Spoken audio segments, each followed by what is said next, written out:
Yeah. I say, Akoda. Kwabra we pa.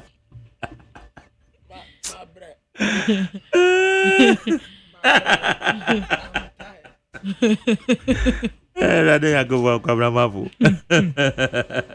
Kwabra mafu ne nyakofo se menkan kire wo se wo modase. Kofi nyakosa menkan kire so odase. We detective if I say you're retired police officer me papa Nana Abronoma nyako Nana Abronoma nyako say kwamna me kan sure say odas you say also onkoye baba no kra so de kwabena nyako another don kan kwabena de kan don kan wana kwabena ba ko bicycle repair aza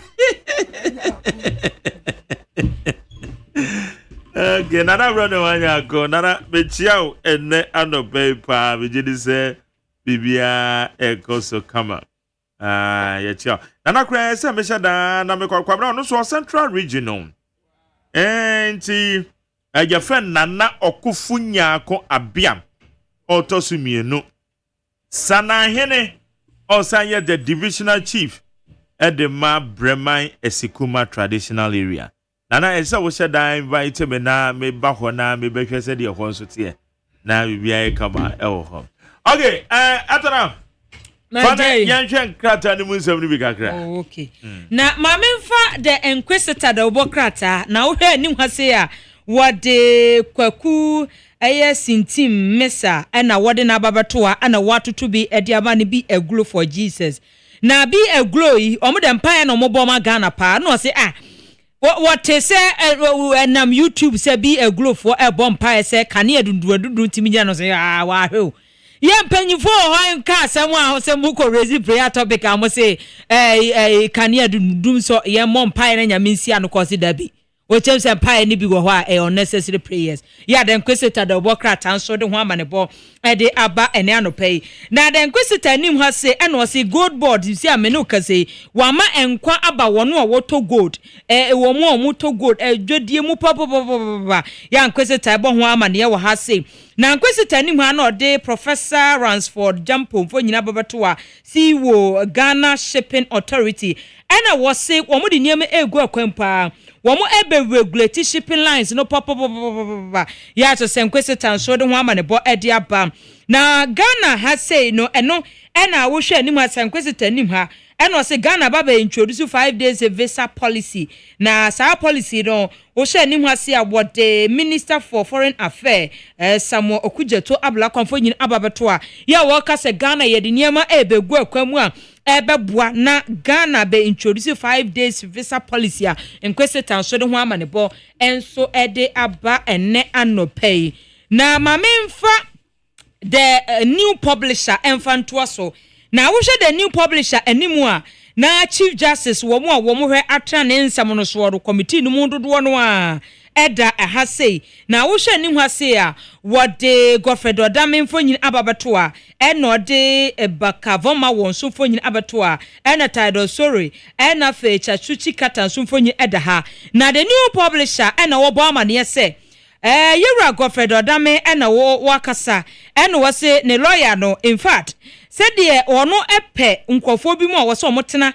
Chief Justice ensam so no maye mu hwe mu na wo chem sa wo lawyers ni wo mu a wo da so no a wo chem say NDC agenda yes is a new publisher so de ho amane body aba na new publisher ni ma ena wo de wo mampanyi John Dramani Mahama fo nyina ababeto a ena first lady ya Melody na Mahama so da ha ena fe o mampanyi abede akire enso so eda ha Professor Jena na opoku agema ena o se maame no abedu asundwe mu no ho de ne ho den na dom kuma ye wo mra hyebedwafie no mo de to aban nanim se wo mo esra aban no so mo sisika bi wo sa aban ni timi twia papa na wo mo kyerem se aban ni eba ye ekame ese bosomi ensiamu a ene sa na susika bi a wo se wode kono wo mo kyerem se aban ni timi release ye na wo kyerem se wo mo ehwe bibi to say district assembly common fund enkoye get fund enkoye national insurance fund enkoye ne funds bi wa keka ho no wo mu chem say abanye no release say da be betimi aboa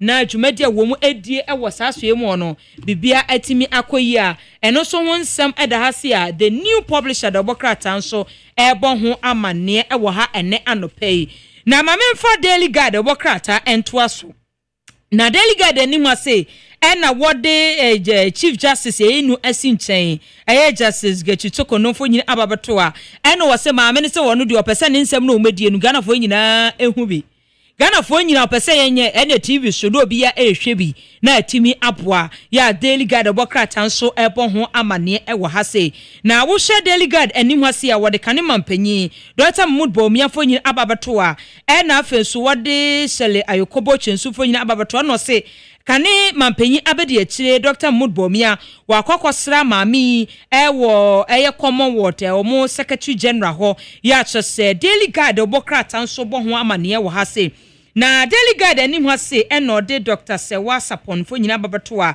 ena wode Dr. Enim Adam nso fo nyina ababato a eno wo chem zizi ane de PPA wo mo de niema ebegu akwam eto anwunu ahodo ni nyina no wo mehwe na wo mo asia no kwan expert bi ebo ho amane a daily guide bokrata nso bo ho amane wo ha se na daily guide anim ha se ena wode omampanyimfo nya babato a ena wode first ladies Lodina Mahama mfonyin ababato a ena fensu so vice president Professor Opoku Agyeman so fonyin ababato no se vice president abo waba ne ho den ya daily guide so bo ho amane e wo ha se na wo hwe anim ha se wode George Otibonsu ena wo mu chem se wo mu abona so papa fa award bi e course no wo mu amone doctorate award ya yes ho nsem so e wo ha se a daily guide obokrata nso ebo ho amane ewo ehase ye na mamemfa the Ghanaian point the obokrata emfantoa so emamo na point anim ase ena odi gold boss iwo samejam fifo nyi ababato a ena wase wono a wo bese odi gold hu dwa ewo ma we mu no wo chem se omo send licenses na wo mo de ma omo no wo mo atremu ya the Ghanaian point the obokrata nso ebo ho amane ewo ehase ye na the Ghanaian point anim ha say ena wode finance minister Dr. Keswato Force nyina babato a ena wa chem say nyamie nim nokani sidi no pa na ne ho aye de no nyamie nim ko chem say yewra atoforce aye juma papa ya wo hwe masidi no atimi agya na so pampen ya the Ghanaian point the bokrata nso ebo ho amane ewo ehase ye na wo share Ghanaian point anim hase a wode foreign affairs minister yewra Samo Okudzeto abla konfo nyina babato no se ezia ne de aban no edi niema egu akwamu o mabhwe Ghana we 5 days visa policy ebabedi edwumadi papa visa application policy wo per visa se de oman no yenim se de city kwanebra zia ne 5 days pepepe ebe ya be ho enye ya wa ena obehu ya to say the Ghanaian point the bokrata nso bo ho amane ewo ehase ye na wo show the Ghanaian point anim hase a ena wode chief justice Getutoko no ya je ya suspend for nya babato no say maame no so afale pa committee a wo hwe ne nsemu no se nka omu yi omu emfiri ho ya the Ghanaian points the bokrata nso ebo ho amane ewo hase ye na the Ghanaian point the bokrata no enim ha ena wode government communication minister Felix Kwachi Ofosunfo nyi ababato a eno se no stress free no fee stress portal na ese zizia no de wo mchem se loans ahodo aban no ede ma no ya be ma odusuafo mu ko school ho antimi ahen na omosuapo mu no wo chem se mu 4000 a register ya bibia koyi ede ama mu a the Ghanaian point the obokrata nso ebo ho amane ewo ehase ye na mamemfa the daily gist anywhere ena wode yewra franka nodom prefo nyin ababeto a ena wo se sika bia wo se aban ni etua get fan ne common fan ne na ekeka ho na ban release sa sika no o chebse sa fan ni nyina unlock up a ha adwen papa nti aban ne hwe na wo release a the daily gist nso ebo ho amane ewo hase ye na daily gist the obokrata ni mu ano se CCTV footage na babonti o wo mu HM se wo hwe judges ne womu eda chief justice ne nsam no so committee no a womu kote na restaurant ko didi ye no womu chemze footage na pia bonten etu nya bi hwe akone ko hwe bi ya daily gist obokrata nso kan ho asem e wo ha seye na daily gist e na ebo amane no see chief justice say wono ne nsam no wo mbedie do womu nye ne live coverage no obi a hwe bi ne TV so ne obi a hwe bi pa na daily gist so e na wo bo amane wo ha se no say Vice President waba de more than papa ya ne de ho eden ya daily gist the bokrata nso ede ho amane bo ede aba na wo hwe gist ani hwa ya e na o se NIB e na o se o mehwe mu ede afa giere wo mu ensem wo mu ene SML deal no wo mu be hwe mu ede afa ho daily gist the bokrata nso ede ho amane bo ede aba na daily gist ani hwa ena wo bo amane na amane bo a wo bo no ena o se kanema mpanyi abedi etire Dr. Mudbomia ena wakokosra Shelley Ayokobotwe ewo Commonwealth bebi a wodi dwumadie ewo London ya tase ho nsem so eda ha se a eye daily gist obokrata nso ede ho amane bo ede aba na the Ghanaian publisher ni ha ena ekura me no ena wo chem se zija no aban no o ma charge ndodom kuma no o ma charge aban ne se wontua payment bi mu a local get farm money common farm ne ne ka ho bi mu akeka mu a wo sa aban ne tua bo so mi nsia ne eche na emae etu o mo sere se aban no hwe na wontua sasika no obetimi aboana dwumadi ahodo bi a sasika no kwakoye no ebetimi aye ya the Ghanaian publisher so ka ho amane wo ha sei na wo hwe the Ghanaian publisher nim ho sei a ena wo bo amane na amane bo a wo bo no na o se we leadership position pa na omo chem se asi ewo Christian Divine Church ya je omo position no se asori ne kanifo no position no ya se ehun sem enwo wo ho kra ya che se the Ghanaian publisher so bo ho amane ewo ha se na publisher nim ha se so ena wo de Sami Jamfi Gold Board tiwo odi ne fonyi ababatoa no se wo mo pese wo mu di gold hu dwadie no se wo beto gold wo ma we mu no tumi krata wo se wunya no deadline ye se atremu o ye tremu ti ye twen wo pese wo to gold wo ma we mu no krata wo se wunya na odi di gold hu dwadie no eno no ye wa ne kwaje ne tentem na the Ghanaian publisher so ebo ho amane na Ghanaian publisher kroya ena wode Mr. Alfred Mahama emfonyin ababatoa na jeso mampanyi John Dramani Mahama ni nua no eno wo se wadi na se nkrofo mi se wono wo ye galamse no se no ye galamse se wo jem se ansam ne yetie yo montungu na ono onye galamse bia won fa ne ho nhihye galamse activities bia mu wontu gala enti sansam no yetie ye montungu a the Ghanaian publisher so ede ho amane bo ede aba na ushe the Ghanaian publisher ni mu a eno wose the chief justice so no one so petition say was rather say ne nsem no Godfred Odame eno wose wose wo mutimi di na asem no a enya public no obia nso enhwe bi wo bia na wutu fi a asem die ni koso a no wanya bi ahwe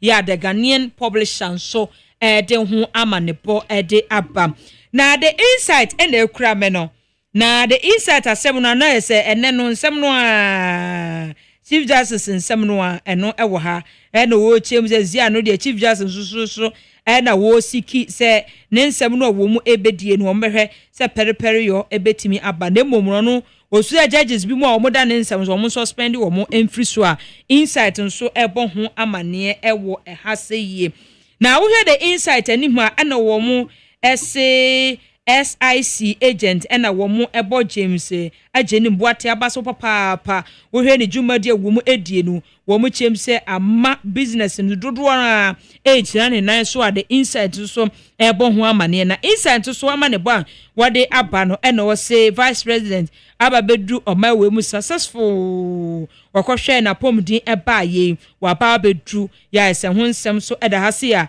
the inside obokrata so ebo ho amane na wo mu echire mu se tape ya echese wo mu a lawyers bi mu ene committee members wo mu eda chief justice nensam ni edie no so no wo mu chemse footage no ababonti o ya ese insight nso so ede ho amane bo enso ede aba ene anope na wo hye anim ha se mame emfa the Daily Post anim ha no se vice president ababedru we fe kama pa hwe said the omampanyi ene ne yere wo musimi ko hia no first lady ko hia vice lady vice president ya enya asem keto akra mu ko hia vice president kono ya je se enya asem go tumi se efe mame no ho ayedin papa ya Daily Post the obokrata nso ebo ho amane nti utumi se na ko akrata ndo the obokrata ndo do na the obokrata ndo na enso e de aba na Daily Post anim ha ana wo sisisi ano omo a wo mo epese wo mo edi gold hu dwa no lance se de mo no omo extend o nti wo nso ko na fa ho ekohyem wa Daily Post nso so ede ho amanebo ede aba na Governmental da men nso so na wo no echirem se wo hwankofo bi mu a wo mo ete ne client no me chire chief justice ne nsam no so no wo mo chem se niam bi ekoso nani enye ho a Daily Post nso so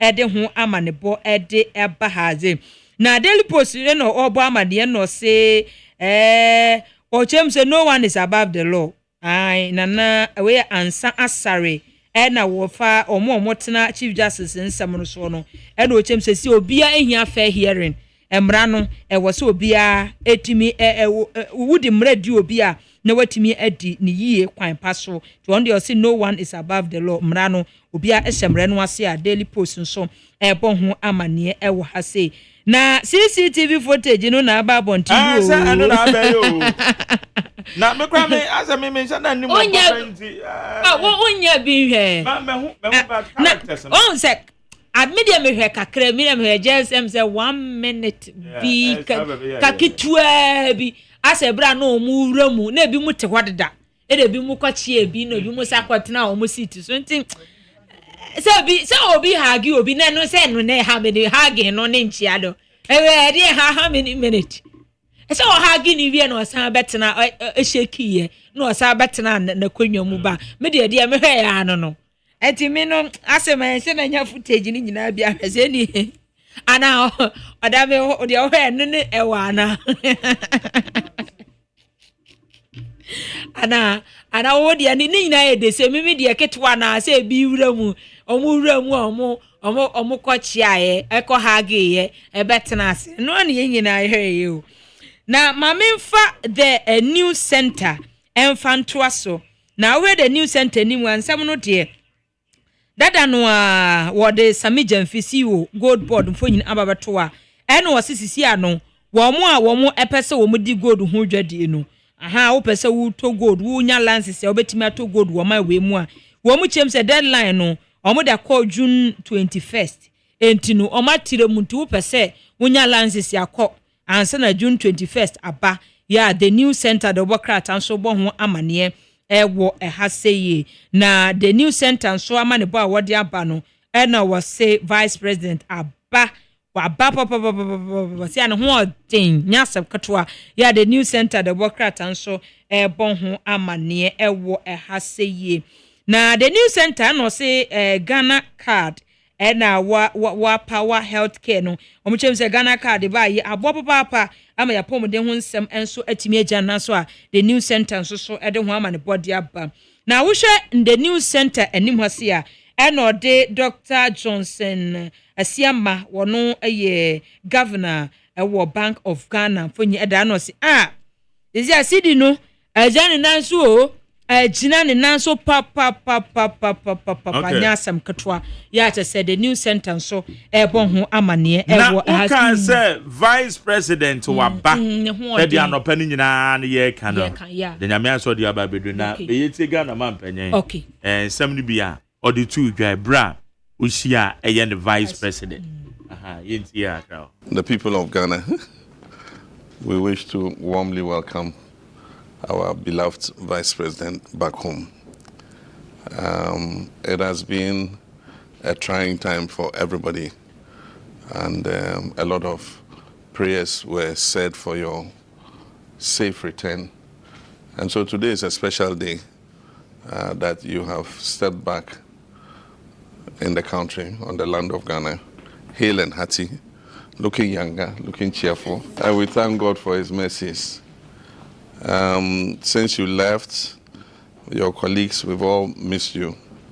We held the 120-day social contract program, and everybody said you should have been there.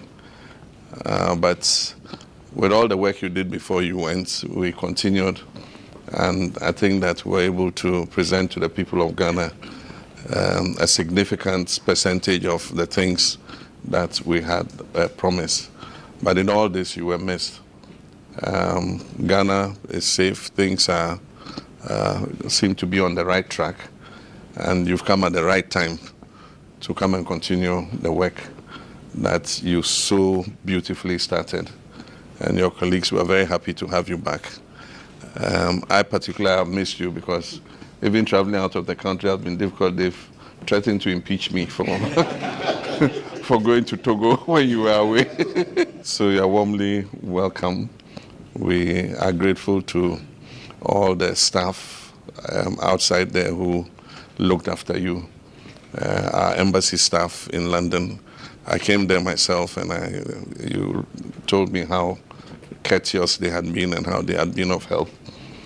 But I think in all this, it raises the issues of us improving our health care so that we can handle emergencies like this. We built a quintennial hospital, which is the UGMC, but it's still not at the stage where it can handle some of these cases. And so it's a call to duty that we should implement it the way Professor Mills had intended it to be, so that in future things like this can be, emergencies like this can be handled, without us having to fly out. But we're happy to have you. The doctors say you are 20 years younger and that you are okay and fit for the job. But we'll ask that you take it easy for a little while, and afterwards we'll see how things go. So thank you very much on behalf of all our colleagues, on behalf of all Ghanaians. I'm sure today Ghanaians will be very happy. I want to say thanks to God. His mercies have been infinite, as always, and I'm very grateful. I express gratitude to the medical staff too, for seeing the right thing, for making the right proposals. And to my boss, that day, I don't know where you appeared from, but he came and quickly set in motion what we needed to do. And I also want to thank all of you, your prayers, for your good wishes. I can't be thankful enough. I'm very grateful. But I need to isolate, beyond family and friends, your brother, Mr. Ibrahim. He stopped at nothing to ensure that I had what I needed. And then he also came to the hospital. He came to sit by me, and that was healing by itself. So, my little boss, I'm very, very grateful. So I'm very happy to be back. And there's so much that has happened that we all need to do. And I know that with our collective will, we'll do much more for our country. Hey. Ghana Montie, Ghana Montie, Ghana Montie, Ghana Montie.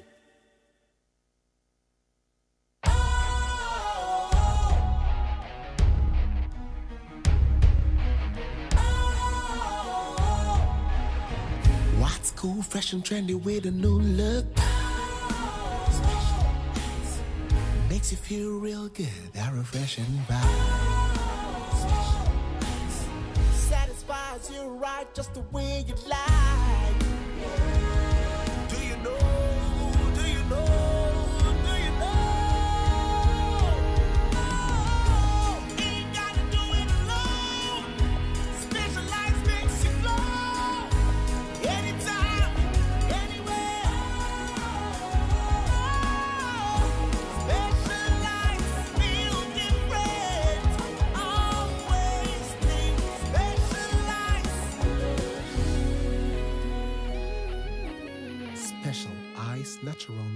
water. Feel different. Think special. This advertisement has been vetted and approved by the FDA. Hey, catch it. Listen in here. And you ma beto to dia me baba no hwade no. Hwem so betumi a. Hey, asew. Hey, now beka. Ya John to ma me ensa duku portmanteau. This way chocolate drink. Na kan wo hwe afibian so beri ni waware ni a. This way chocolate drink. Na kan sia. Oh, asew. Wo den kan no ntumu ho. Me be mo anu so hye kura dia ka ho. Wo hwade e wapi ho. O ka se batete e da fom ho. This way chocolate drink. Catch up a pair, Baba Warrior. Aso. Ye fear said this way chocolate drink, your Soriano Pan, ye bishop free genome and snack. Ye nya ho one when ye the several woman. Ye did really a pebibia bogu yad yasua. This way chocolate drink in yanum. And at this one, what's yanua? Has such a woman, cocoa wom, pricky wom, bibia wom, I don't hear any so this way chocolate drink. You hear any so FDA, I just said you didn't crack to more to say a ye. Efie bia beye nika na ejina busu ewomu na mom ayonkofa ye da ye ne yan canine Greek dog food ewo hoi protein ni nuane no ebetimi aboa ma okraman na nyini kama ahye mu ba sei be edunti abribia na wo kraman no keka ne ho anigire mu Pakro Ghana Limited and the Drolls biscuit and the canine Greek dog food abedwaso enunti kope bia kira kwan sesi a manemu a wo kraman no open the dudu mu atua for Pakro Ghana Limited ewo 0559 274 381 and 0559 795 432. FDA aje dwadie nkatwe atum.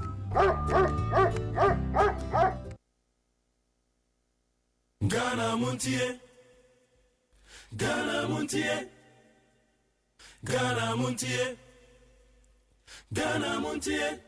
Ghana Montie Sunye high need 100.9. My yanking can your messages in the BM Farmer, a month for Atu Gumewaha. And now come a dear weekly retrospect and a pay. Dear Yadi and yes, so now a year and Kanya Dumina call. Energy Ministry, it could be side the said situation no. It's here ever home. When say Mesha Kasante or the free Amasaman. Also, so the past MPP government had the gold reserves in their bedrooms and they did not export them to stabilize the economy to benefit the ordinary suffering Ghanaians, and they intentionally made Ghanaians suffer under their regime like that. In fact, I've now seen the wickedness of the MPP party that they would have shared the gold among themselves in the 2024 elections and gone 2024 elections if it had gone to their favor. They will continue to stay in opposition forever since they don't have Ghana at heart. We thank President and his government for doing the needful.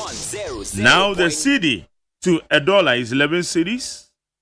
We also thank God for protecting the healed, for protecting and heal our able vice presidents.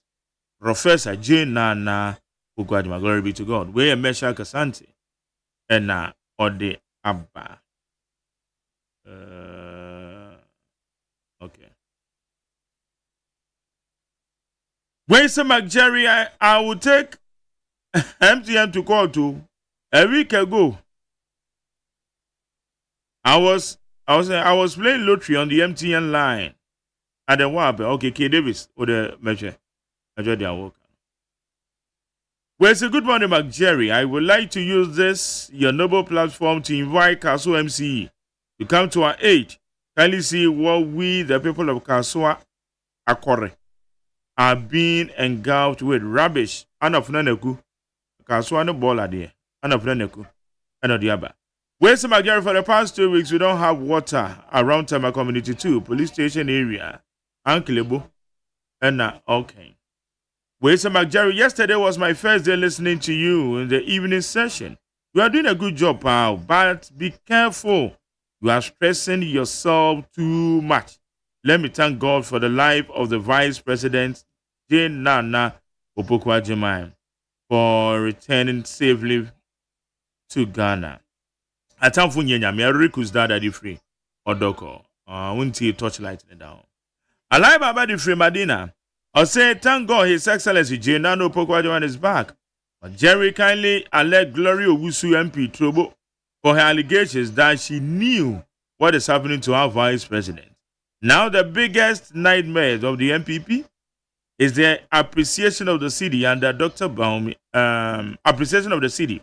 Under Dr. Baumia, MPP, in a couple of days, Ghana added over 50 billion cedis to our national debt due to a forex mismanagement. And today, under Honorable Tufosen and Dr. Esiama, Ghana is saving over 200 billion cedis on our national debt just under 5 months. Because if NDC can move the dollar from 17 to 11, it's a whooping 5 cedis is being saved every dollar on our national debt and every government transaction dollar. Let's keep praying that John Dramani Mahama will continue to bring the dollar down. Thank you. Wayne Jerry, what NDC and John Mahama government are doing now is just the eye service. He wanted to do anything possible to paint the MPP Akufo-Addo government black with unnecessary allegations and blames in Kwa. But what are the freedom? We say salam alaikum. It's possible to MPP stay in opposition for 20 years and enjoy the good government from John Mahama. Isa in Sawam Zongo. Dennis, positive change. Sources close to the MPP indicates that section of the national executives have accused Dr. Baumia and his entourage for emptying the party coffers in their recent visit to Belgium. They were highly corrupt in the government and still corrupt in opposition. God bless every Ghanaian for voting against the MPP. Medas. Masawudi Adi Rikumasu Bantama. Also, the recent appreciation of the city should not be a cause for celebration, but rather we should pray for its sustainability. The performance of the Ghanaian's economy is in the interest of every Ghanaian, and we hope it is not just a temporary. Thank you, and over there. Interzone and the Diabe. Also, whilst we are all on vast land, only God can bring in forest. Doomsday is disturbing most of us in our workplaces, and Mr. President and Energy Minister must tell Ghanaians the truth. What is going on? The Spectrum McJerry, God bless you and your team. Thank you. Interzone or the Free Council. Where is the Don McJerry?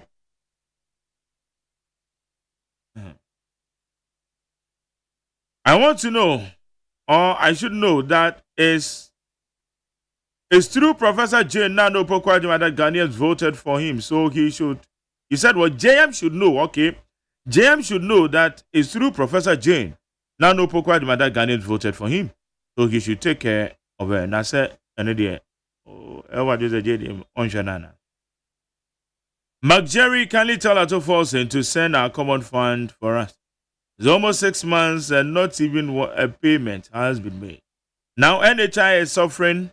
Independent power producers are also complaining. So what is Ato doing? Frank Nero the free Abosi Okai. Take care the free spirit also. Welcome back home, Mama Jane. We pray that God guides your ways. Grace Jerry, please. Good morning. Introduce Kwadjon Safua Poku well. That he was one of the MPP presidential aspirants and energy experts. My name is Nana. Nana said we'll grab a kind. Where is Jerry? Good morning good morning. With this ECG issues, it started way back in 2012 when the NDC party brought in sharp meters, which never passed through the energy ministry, which we, the people of Krobo block at estimated bills,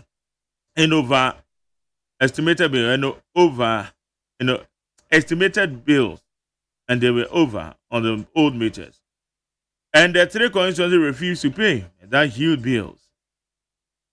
So MPP came to power before they changed the post-pay to prepaid. Revenue Kumado free, lower mania.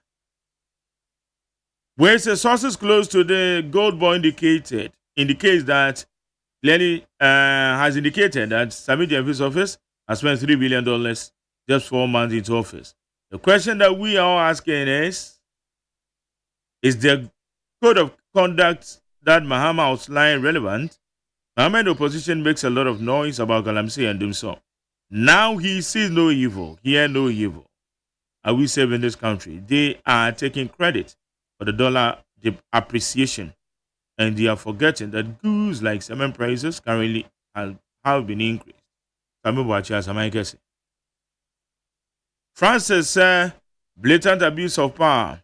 Armed men arresting Adenta Kumi just for petitioning the president. John Mahama and the NDC government, shame on you. Your heavy-handed tactics will define your legacy. Citizen Francis.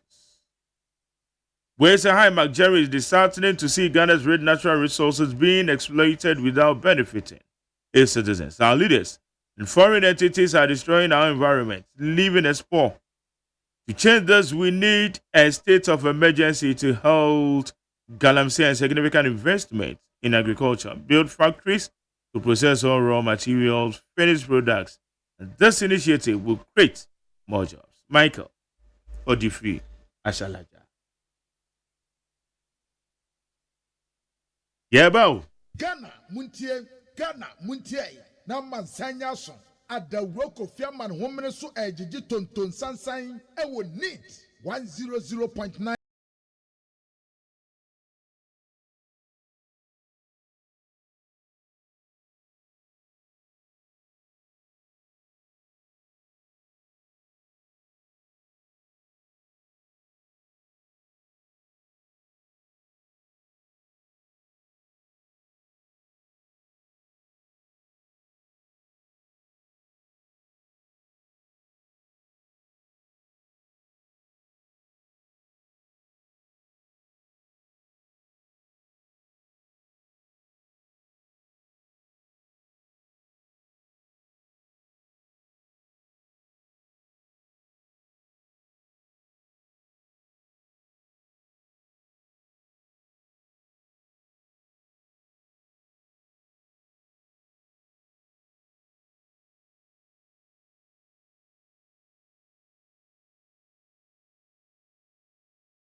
na ne na wada Kasongo Bosco.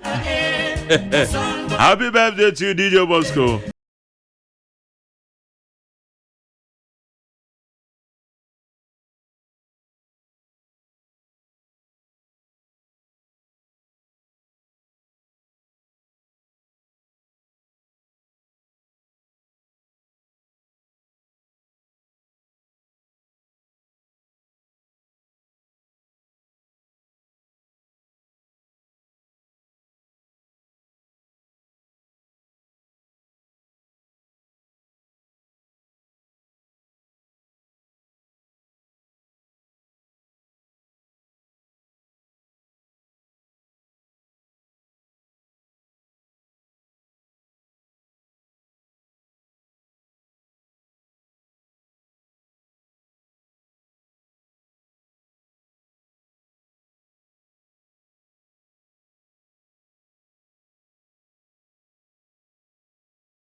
Yeah, the discussion segment on the other show so need 100 points in a weekly retrospect. Sama who do akoso.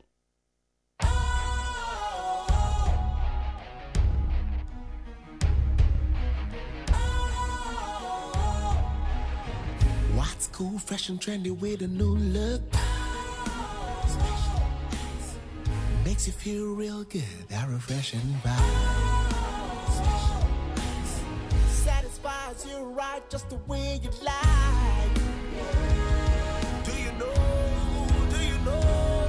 Do you know? Ain't gotta do it alone. Specialized makes you flow. Anytime, anywhere. Specialized feel different. Always think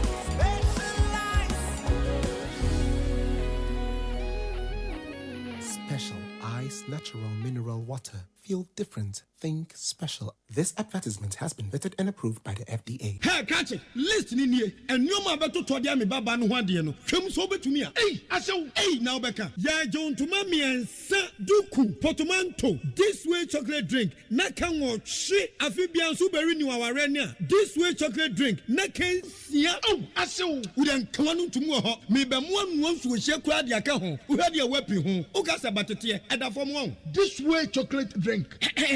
Crash up a baba worry. Aso. Ye fear said this way chocolate drink, ya sorry, no pan on the enum.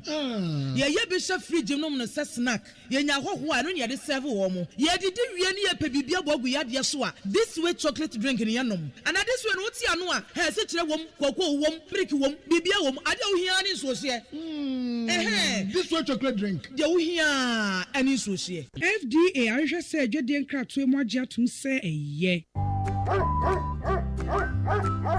Efie bia beye nika na ejina busue womuo na mom ayonkofa ye da ye ne yanyemu a ye ne omutifie ntem etimi mafia setena ye nika sonkon ekoba ne saa no baba beka busua ne ho prekope enunti ewose ye hwem omunyina pomudin mu na sanso beye hode a na eye Draws Pet Foods Jules biscuits, any canine Greek dog food, ewo protein in your new betimi abuama o krama na nyini kama, ashe mu ba say be, edunti abribia, na wo krama no kika ne ho anigye mu. Pakro Ghana Limited, and any Jules biscuits, any canine Greek dog food, abedwaso, edunti kope bi achira kwan sesia, mane mu a wo krama no, open the dudu mu atua, for Pakro Ghana Limited, ewo 0559 274 381 and 0559 795 432. FDA Agyeman Katwe Atum.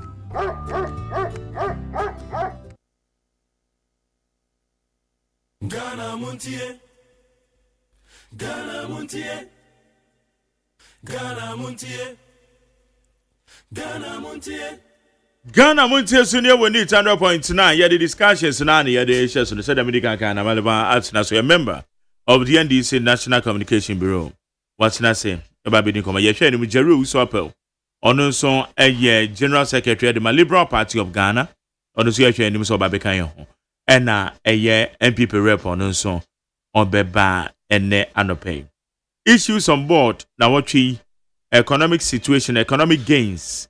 Ene esikasa won tutu yakasa akosopa Dr. Baomi Akabi lawyer Samedian Fi Akabi eye omampani ankasa nanu atum Bank of Ghana governor ono nso nsama waka waba be chirechirem the entia yesi dey na appreciate the foreign currencies the titulu pa the dollar Ghana mampani abedi achire enra wababa bidu Ghana mampani abedi achire waba ababidu ani jina nso woma yebona baso dumso akwakoye ishi we no so ho komo akoso yie pa na yaye kan se ene yedi ho komo extensively yene energy ministry yedi ho komo na afi so yene panfo edi ho komo ni nyina ne fa eye dumso no ho eno so ho ne matters na otwi epiepie ayebedi ho enkomo ye hwe eye Accra mayor anamontu a wotu enye womo a esresre sika okwan ho immigration Ghana Immigration Service womo so anamontu a womotu se womo yoma firo ni nyina no ye nsem a edi ehim ewo eye yapono so amaba mache Papa J maje so na pomo ya me adom ko so ngado de me nkwache ya de nyakopas ya hwe issues akodo a egu apono so Vice President Ababidu o wakwa abansem bi afama no yo minchia abusuafo a agebreti ya na pe enro na me hu nshada mfa me papa bia after the hardest work ti me drew fie be 3:30 thereabout na me kan no mpenu gu mpem kakra ti minyane around 7 am na me call online. Now the first picture me who here, Her Excellency the Vice President, Prof. Jenana Opoku Agyeman. Ene Ghana ba peniya wodi kan. Mami Mrs. Lordina Mahama, Amampeni Mahama Nkani. Ena omodi nchia ewo kutoka bimishe jinabia. No kwasem nie mani a boss amfoni no so no metini shu kakra and say it was a joy or me say ya mo kan no tears of joy esan say mama no ebra the Honorable Minister for Government Communication, they better just say, na pomodin atichima kakra okohwe no ho yare ewo English ebuchi mem no wasaba in fa wamfa bebia na maame ne kona ntudwa na echi be there ni say oko English ebuchi mem okohwe no yeti nsamu amanfo kika na ofie ha nani na echi no awade adom maame no abeduru asomdwem Inti abra enra me hu ya mame Her Excellency the Vice President Prof. Jenana Opoku Agyeman are all exchanging pleasantries with government officials at the Kotoka International Airport, and together with His Excellency the President of the Republic, John Dramani Mahama. Now, all bona maniye tiawa na oche mu say, me Mahama ma famu de ma feel pa esan say na say me tu kwan kra firi oman yi mu na ye de ama me. Say ochichina fo ni ho obehwe akira ama me. Oko Togo kra nka manfo obe. Me ko Togo kra mpo no. Omo ka say yetumade so. Yetumade so akenne ka wo mafie say Ghana mampeni abedi akire. Enti me ma famu de ma feel pa na ye mani gie say awurade adom ode wasa bedu fi asundwem. Nti waba ya ma wakwa aba. Na osabo na mane atiawa efa dwuma abra omo bekọ no omo hya ase na etitiu pa ne 120 days social contract at President Mahama can say obey account to the people of Ghana about a new ma okaye no oman penin say menim penimfo ani ehwe akire no ke nanka ni gie pa nanso ni eni agina wo abra na ye busa konta no akire Ghana fo nka wo kan ye ho a ke ni beje pa nanso no na wuni ha na mom ne krakra no awrade ya adom do abedu a ya ma wakwa aba na mom wabai sabio eya pomodin ya na awoso kakra ntina de ufiri oman yi mu wabedu a minim se adwuma no eso nanso no de mesre no se fa na boko na men ha wo hu pi den ara Ghana for de adwuma na hyensa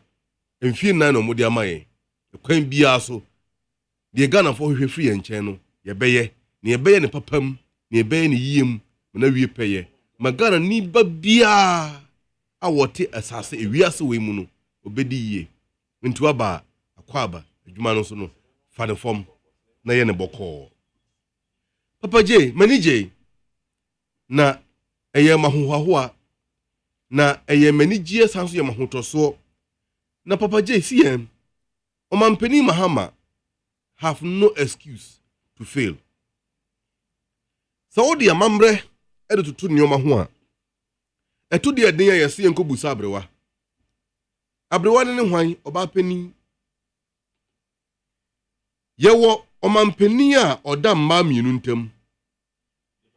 President Mahama esori ana pa. Na ye ma melodina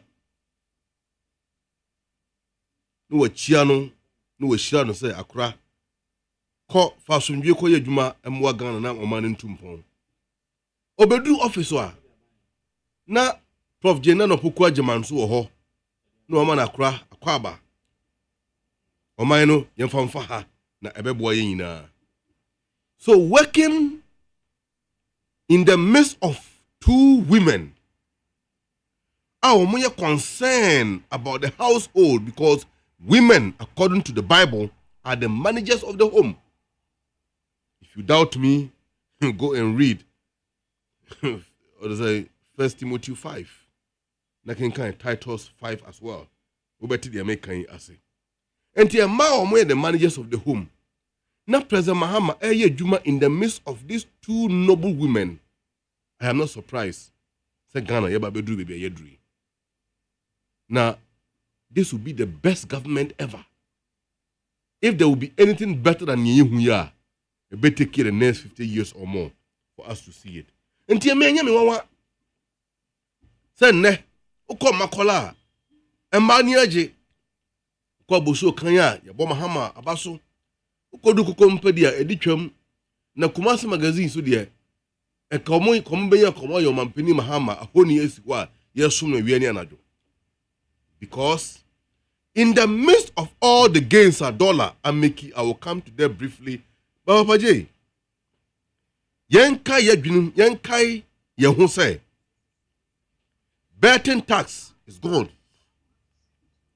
E-levy, the trim. And we see a tax, Mampeni Mahama ye free ho. At the same time,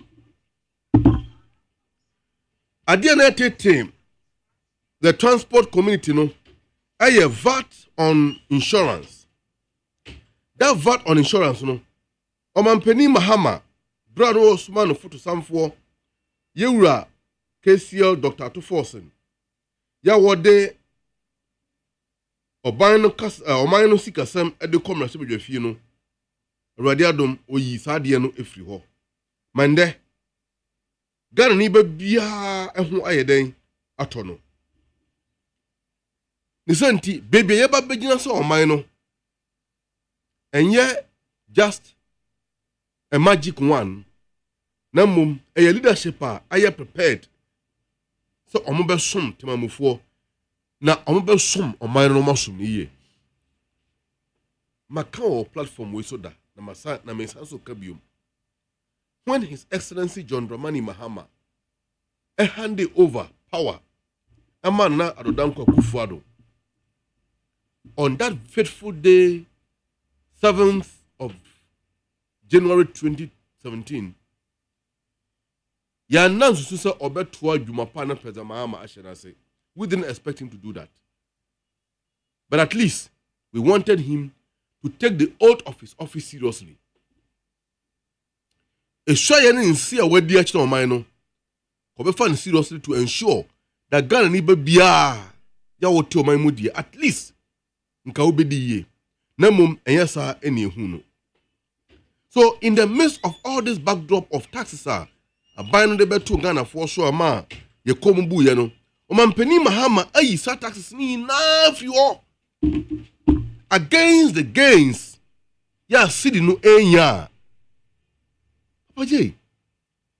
For me, being the rep of the government on this platform, I'll be the first person to admit Ghana ain't your heaven. Now I want to remind His Excellency the President and his government that there is a lot of work to be done.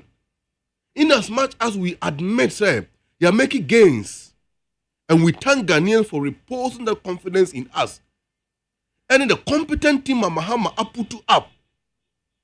Yeah, leading to these gains, there are still challenges going forward. So ensure to na gatamu ma na ensure yi eyiri eburu timamufu ofie na say amanfo japade a ekire wo say we have a lot of problems to solve. Sapemfo ko wo so na wo mu kowo na wo mu kununum entimi ntua hospital bills.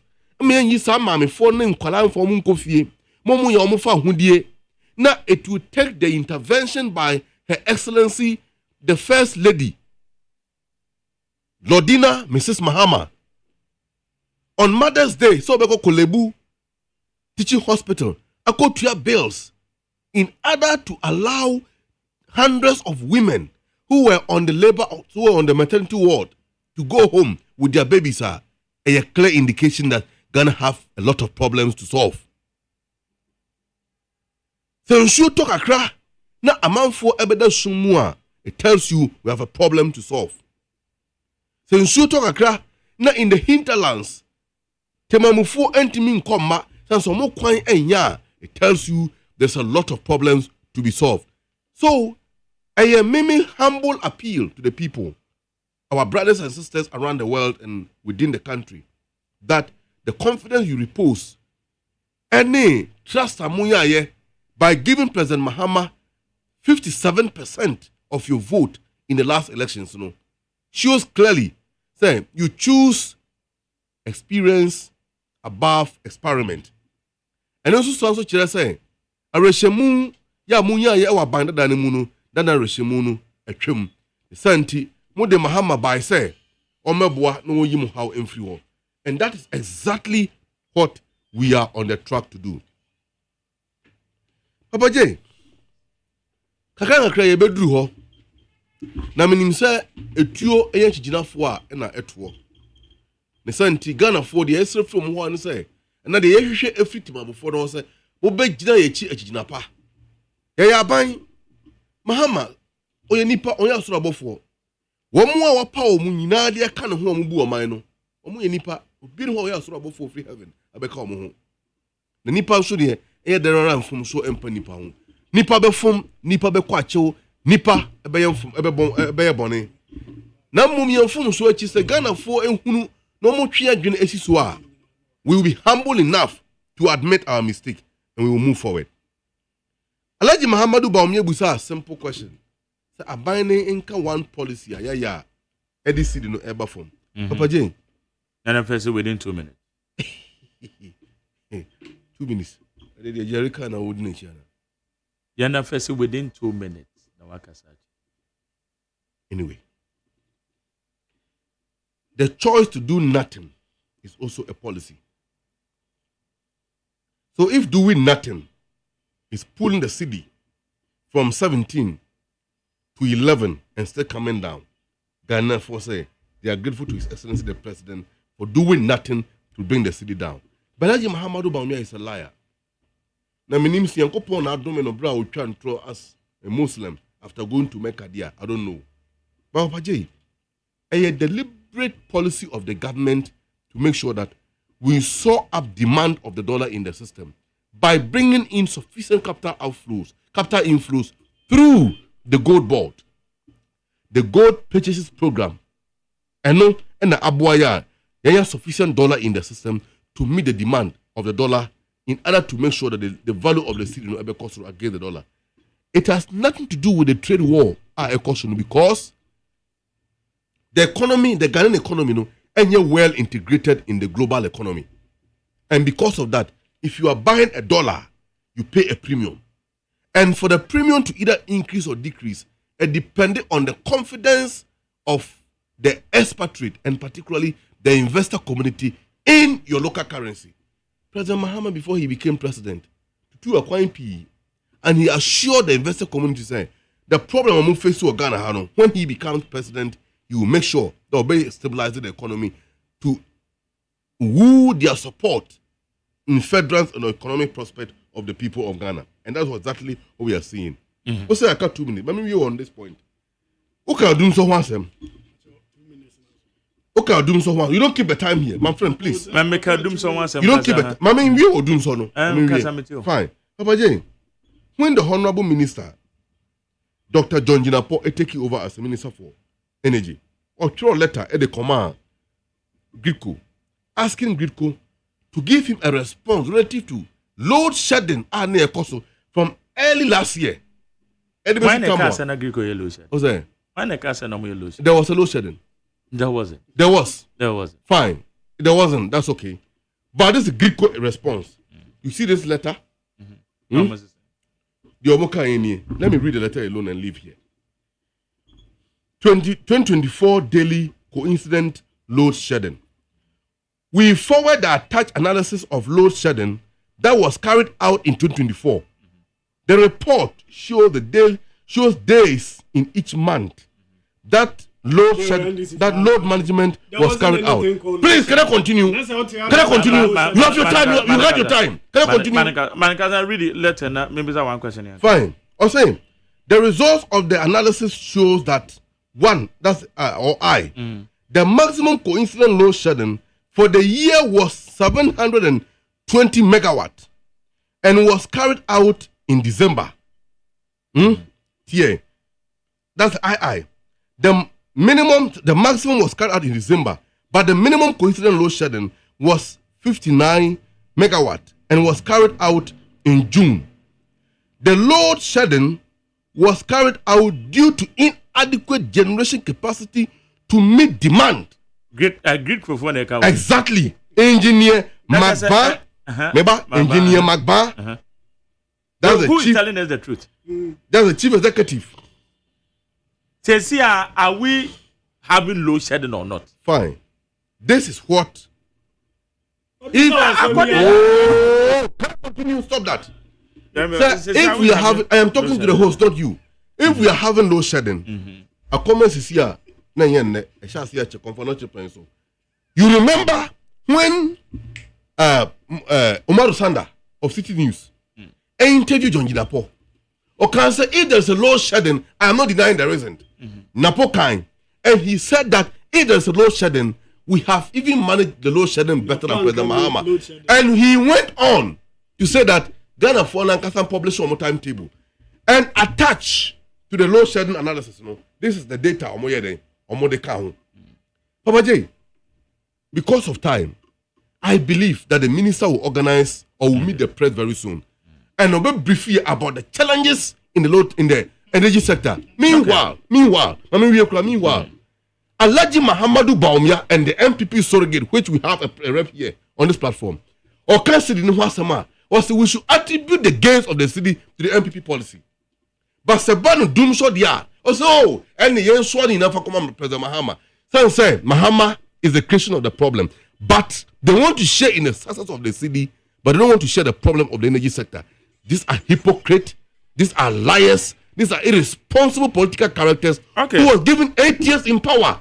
They did nothing but to dismantle our economic gains. Right, we must never allow these people to mislead us anymore. Okay, high need 100.9. Isaac Obey Memorial saying, yeah, Jacob Adomoko. Isaac Obey, a member of the MPP.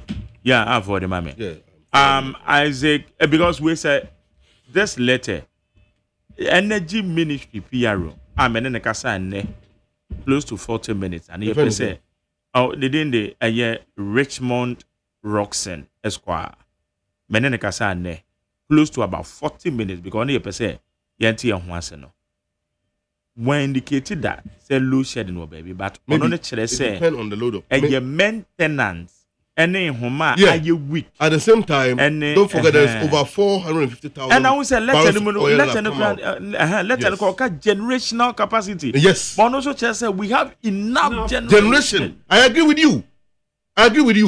The generation capacity is something NDC for natural. Meanwhile, NDC bank. Meanwhile, you are killing the NDC for NDC for natural. Okay. Before they left, you had your time. Okay, Jerry. And so we go up now. Yamisha Magari na why affair. Medase. Or the father from oh my ni three into but na near chief and I said maybe I didn't there say I didn't there now three is also doing wom na no the why ni two who I know me team na be dey be am hu mi ni and me dey me me am dey me the dam na come yo ya da nyame so asepa say ya vice president so abeka yensa asumdwem na me emma ne nkwatenten na oma ne nyinche. I am never against Obi Nkwa. Intines Obi ho dodo na de bia me de me bompa ya manipa ne se onya hoden. Na nye obi a sebi oye omampani abedi akiri. Na menka ne ho na oma ne nkwatenten. Majari uni ma brante bi a friend Adenta Kumi. Ne video na me hwe am NI before brante bi a wo mo hwehwe bi hwe video na. Ana pa won ka bi hye muti ne fie. Idware akona adwuma. That's all my atuasha ne so say omode ne ko ka ukudi. Just adana say NDC person omo ya oman ne say ya wo Bajimbre. Omo ya ne say dia ya wo ya kan say Kane Mampani JJ Rollins penso. Time no ya flight lieutenant no. And some Luna, Omudi or Mamusa, Sabrante, CJ suspension, and was him.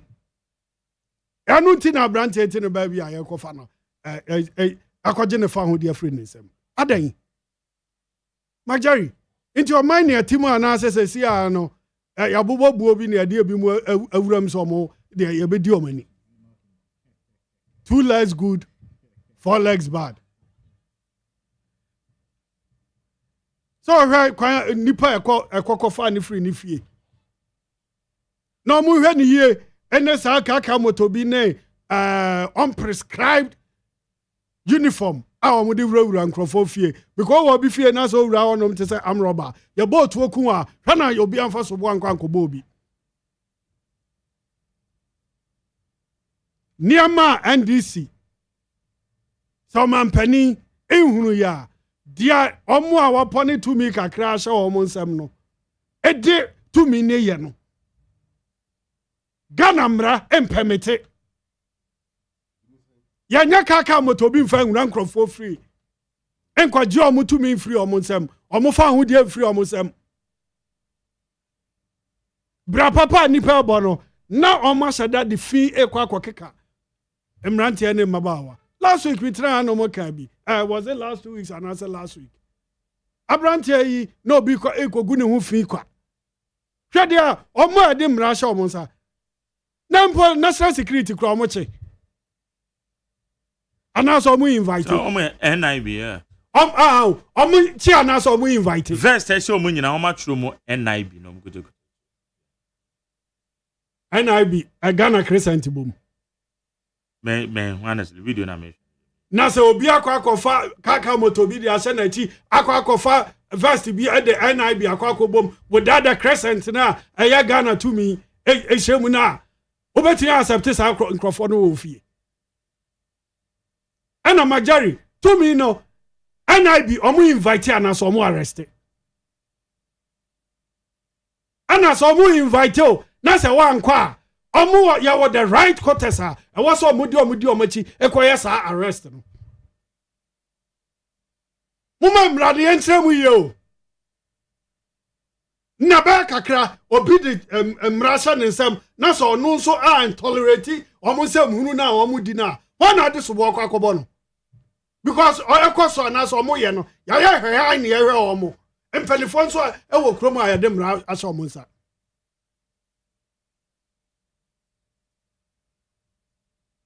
ai mutaka aswase MP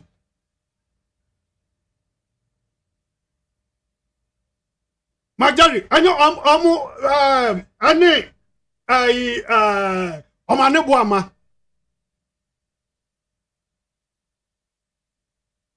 omane omu a yade Ghana asumdwe ene Ghana bambo ashe omonsa no omo prescribers are uniform kaka moto bi dia man crofos omo fa wura crofo fi ana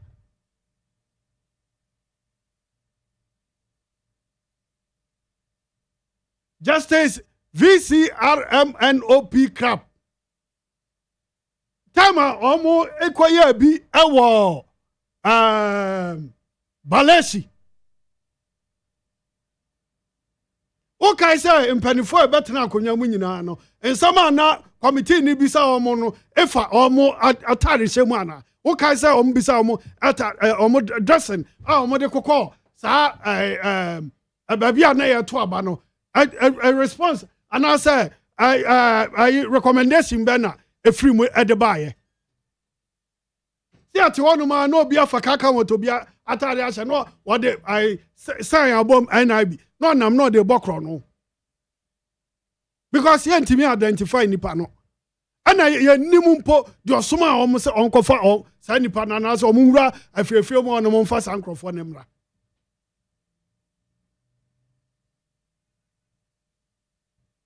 ebiasi ya kasa Rambo Star le omo nam so e tata nkrofo e wo mafie mu anya papa enti omo njai ya ka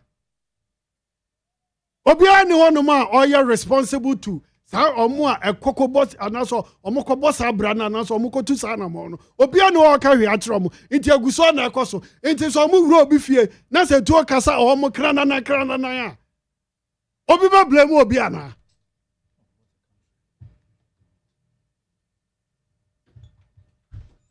na se wo anna ya ti wonum court kra a etimi bua kumfo etimi ya bibia no court kra invite obi a ne hu social media say nipa samasi ya de bench warrant ehwehwa no ane hu ni nyina o social media nti sa denta kumi kete wei ena mo anum na sa mo hwehwe na muntimi invite no mo fa telephone de fra na o ma amu bowura branch afia anya so abokro no omo akronfo kra ne nam omo awia Ghana ska kra ne nam omo containers ayade aja omo awia containers ne kra akotono adi no omo kra mo ne nam adan so be say I mo tata Chief Justice unlawfully anuti anu ya was ya kwani fi kokofa no it is said ya wabo krono adan na mo ha o minor sumdwe sa. Do you know the reason to go far? Omo e coffee honum no. So utie in summer na koso there were earlier conversations. I know you don't have it on tape. I am privy to that conversation. It borders around CJ at this place any restaurant in Sense. And I make a try no. Enya asem foforo. There asem. Anya asem foforo. Me say it borders around CJ's removal, unlawful removal, any restaurant and send some home. Just a na akos wo man ni musa no. Am pedi for a day I did Ghana. A bomb samasha monsa. Mona why high na and crank it. Can I say Japa no papa pedi musa. No so I rank crofio ye omo kai na wajai and omugusuma small boys this answer munu no. Aden. National security na juma ne say okochi obi.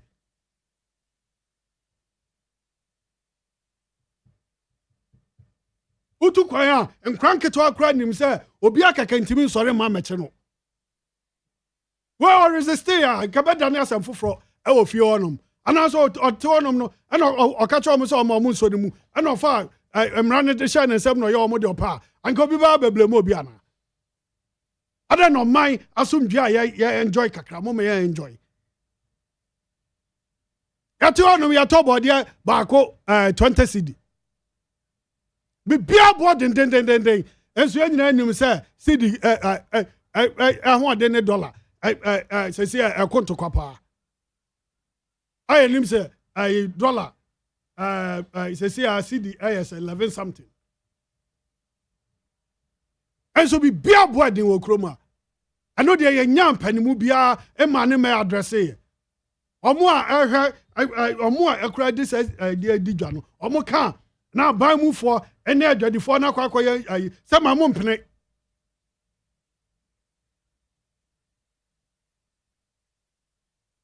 adana atete kwa because nipa be 6 million out of a voter population no montimi anya mu impo 50% anto aba ma me ya ban anu po na mo me aso munyo yi Ghana is over 19 million voter population. The mere 6 million na eto abade ma mo no mo di twetwe yaso e ma yaso mu nwe yi adan Ghana ya di ama NDC so on tete faka on tete kan mfa na amuma yenya yaso mje kakra yi amuma yenya ho to kakra yi akom dum so nkrofo nyuma na sai mo yi nkrofo adi Montimi fa nkrofo adwuma mo ba ya mo mie factory bako enso mo nam samo yi ba ya 24-hour economy. You are not interested in those things, rather unnecessary attacks on people. Ada ya suma mo hwe na se Montimi a mo na mo de takase baje ye mo hwe na Montimi a mo nya wanto na mo nko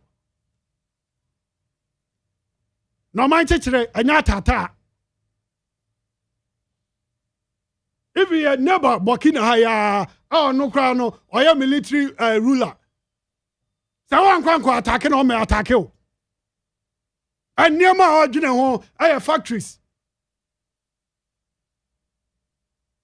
just you never Burkina haya no kra ode a revolution and ode be a president only do almost. He's not thinking about attacking ordinary citizens.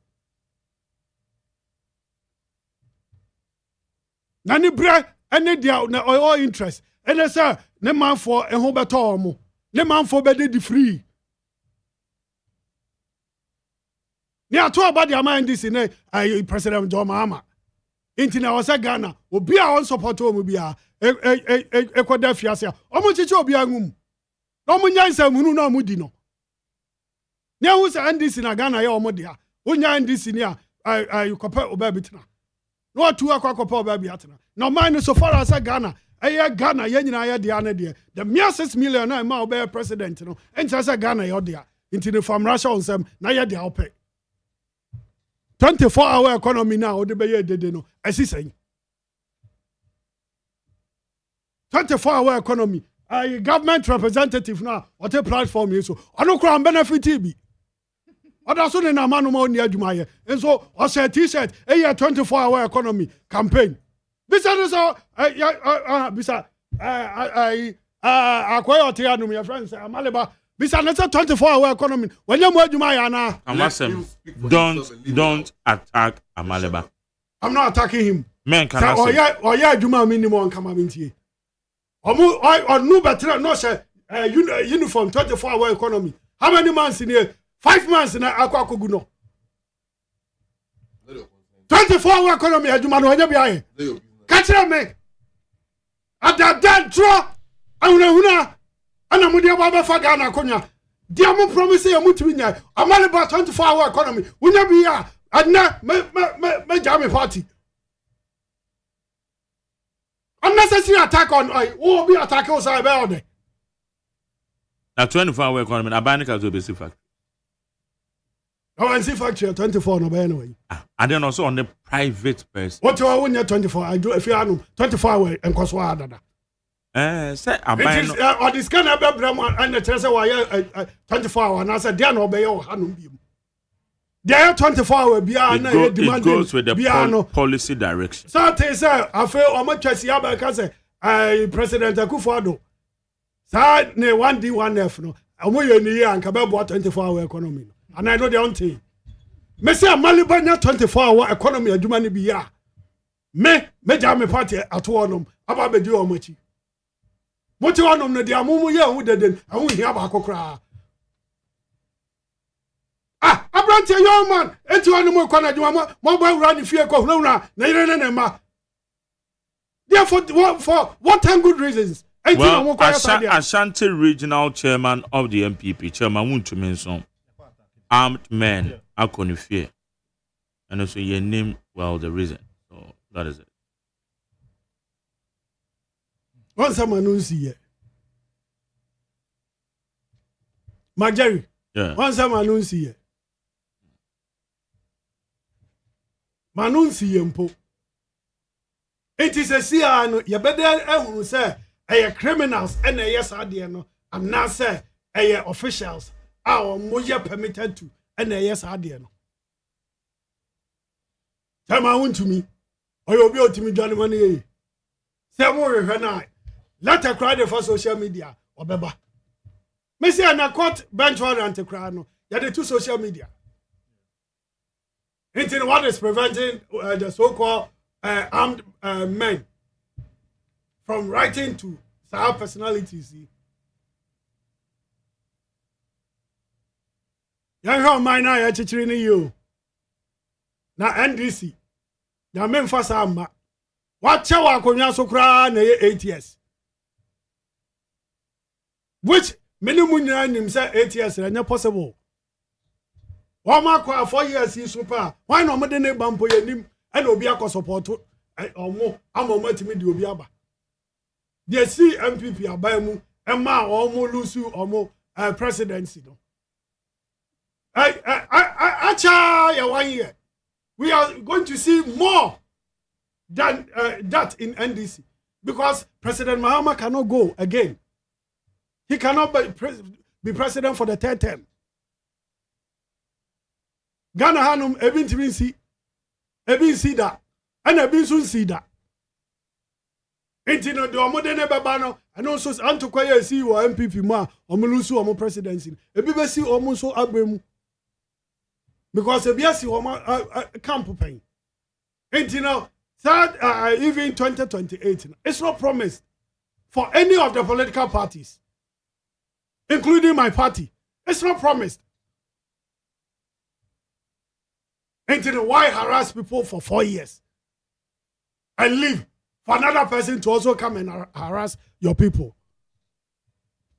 Yatiana say, and a journalist, we buy say, in less than 2 months, NDC appointees almost started to talk down me and some.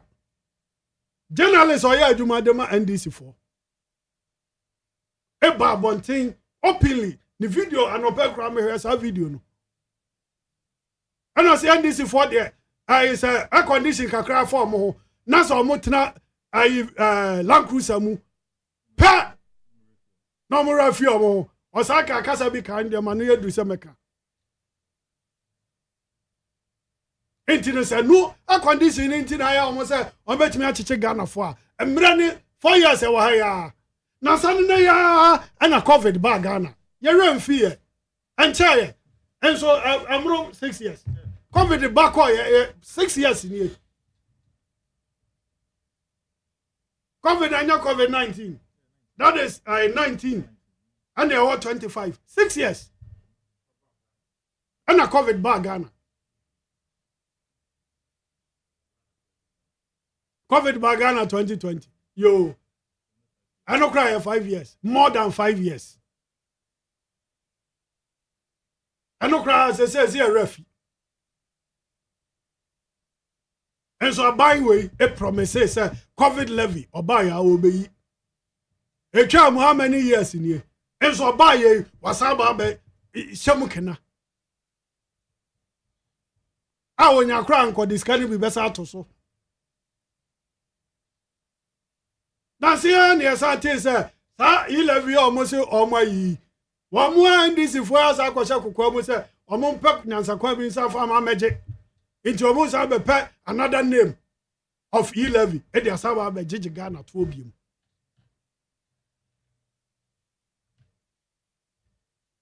Now, on mine, and I yet and I say, on mine, and I yet high. Amani Pacuma be, I say no. Mrs. 6 million kakana, or more to about the ma NDC no. And now, and 3 million is against the NDC here.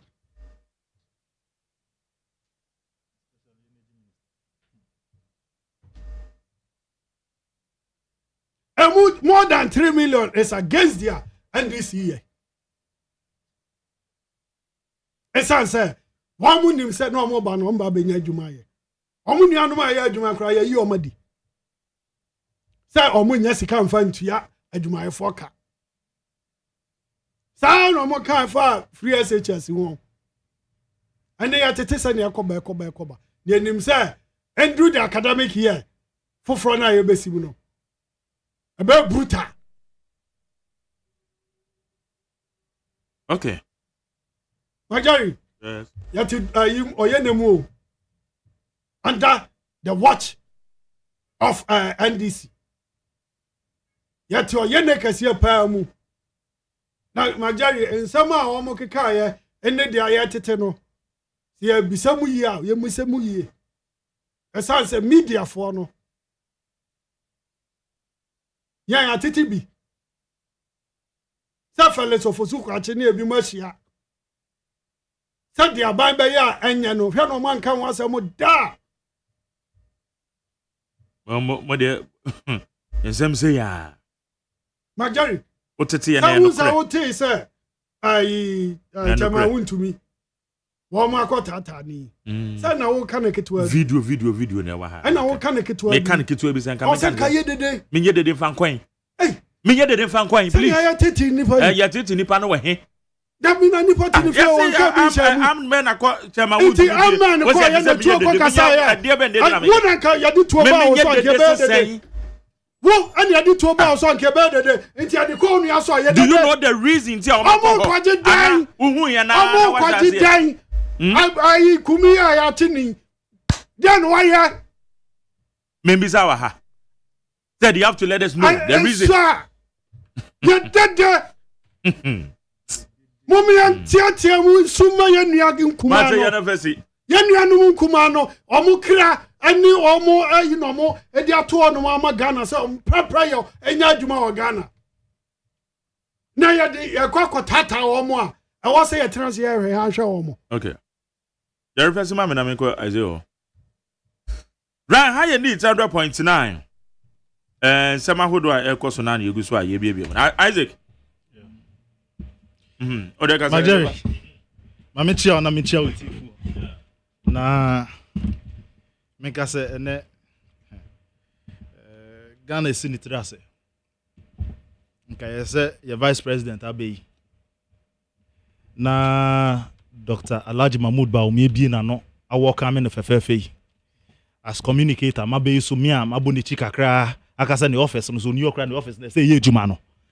Nka ne kwan so an se meka se Professor J Nana yema wakwaba ediba o ma Ghana so waba no wafa wujuma no na ye hwede all start ejuma ne niema NDC fo ye ne attack a omode ma Ghanaians na na question na me bisa ne say is this the way you need to or you want to welcome your vice president me bana me tie me nya amaleba and a president Mahama Damba mi enumu it a futu a omode ma president Mahama ni ana say yen kono harass Ghanaians freedom of speech yen kon mo hye questions are Ghana for ebisa no because anya kra nka vice president abeidie nka say mo welcome ni ye na sumdue wo man Ghana mu but de mu ye no ye ni amu ye ni mra mu pia mra to nchen na mu Rambo star and military tactics na mo de ye no de being born out of revolution he de na che say mo sakra yo mo sakra ye anope ye da got ye da sorry a ye nua be ma adenta kumi ena mo akwa swani boni ben wa ye de minim ni say emra wo hono ma ema all the state security apparatus ni say uye bibi na omofo say enye mfata omo ho akwanya so me invite o enye say be ba ofie ni aba be hijack o na wo fa ho die o right awo ni wa wofo ni wo yire no mo ne mma no omo ho no mo no mo de Rambo star we akwa ko invade o mo fie enunti ene ye de mra eto ho no enunti ene ye hyehye imra iti adenta kumi o makọ ni sie o mo kwakọ invade na o makọ pikin ni numbers o mo di ko nyina no question is then why iti mo throw letter na mo fa phone na mo friend na gomba time start ya o mo ko Kennedy Japan honum special prosecutor o mo ko invade na o be press conference san here ka no no mo dwen say Ghana for ye peka sa dodo ana say dey efi honum MP way your beka eba so scandal iti fodwo am ko ni fie every honum social media serial caller yi owo ni ma honum say elom ko peke no because wa ko bie na no aka say ye ma wa keko bibi afa ye ma me vice president o every honum adenta kumi sisia ye ka say less than 30 minutes chairman to me fie armed military men alcohol when you know less than 4 years 4 months under the NDC it's a question they say imre ni honum imra ni kasa po a omo be exercise say so no ma dani imra ni tie butu honum chief justice asem na mekei no mo de imra na so mo nsem say timi ko trase num ti e fa adwen we po na camera peke ye na de esi we ti de Ghana fo ebisa we po camera because initially okan no on be deny say share o baby ada me share any of the judges wo baby ada ana me boa afa video ni ba here afa there aye content of it content of the video na say omuka say okochia de keke eno twemu hey your press conference make here sub justice who am I munyin free on ye kai composition na John Mahama president ye kai said there was a problem with it enu na for so be endi machi nyankopon na pa mo to man kakra say mo invite chief justice so a mo invite letter mo ko so man trouble nti no sorry ana ka obetira kadeshi market ana wa obetira circle agboglosi na nka wa obetie mu when nyina nyankopon prom ho to ma inconsistency credibility problem na John Mahama in administration e face no eno abi nie say chairman to me no dwane akoy ne businesses na tumo owo my Ghana anum o dwane akoy ye de ehia so man invite no it NDC for de amu ye Mahama president de awu supervisor awu ye say ye nua amaleba ka say President Mahama odamba mienimu a ebi atama na vice president Professor Jane na eni honum no ebi ana futuo na obaba akon de man no ebi ana endosum because for months here eni ama sisi amaboso ni nyina no see ye three o mine sign it is Professor Jane vice president wa badia e de onfa na futuo no enkoma President Mahama ye anesa within 2 weeks you say say na ekọ sa na ekọ na che say ma mienu na obede omuntemu ndi de e bia na futuo bia ama because amaliba de oka ne asema eya no cry dia enso butu rifuye Professor Jane say adeta kumi eya owo fa ase ana ya oba nka be tron say de ne fa ye no invite no amba e do obika Professor Jane Nana Vice President chairman to me eya onua be ma na de ye no nka ye ode iti eye me ya say imamienu benefit of the doubt my ema Professor Jane Nana Vice President the opportunity say afa no abanti e bia afa no di futuo ni beba but what about two onum la me case be at the table so Professor Jane Nana Vice President of the Republic of Ghana me case ba kwa at the table so that Chief Justice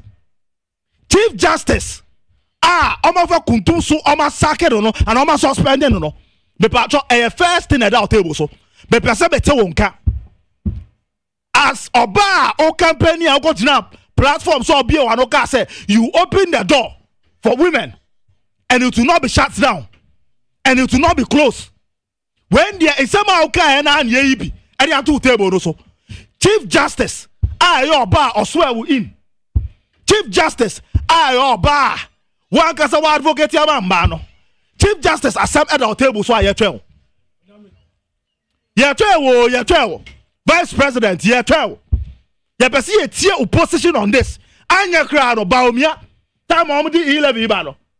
Anya crowd yet said no so support it. There were other issues I yan't because it be a cabinet, it was Babonte. But 11 did it yet, Vice President not support it.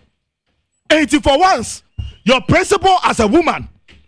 Your bar, your Vice President, our German bar, or advocate, and bar, ever bomb to Abamano. You can see who position on this as Vice President. Chief Justice, a near moment did no. Name Rano Messin Trasano.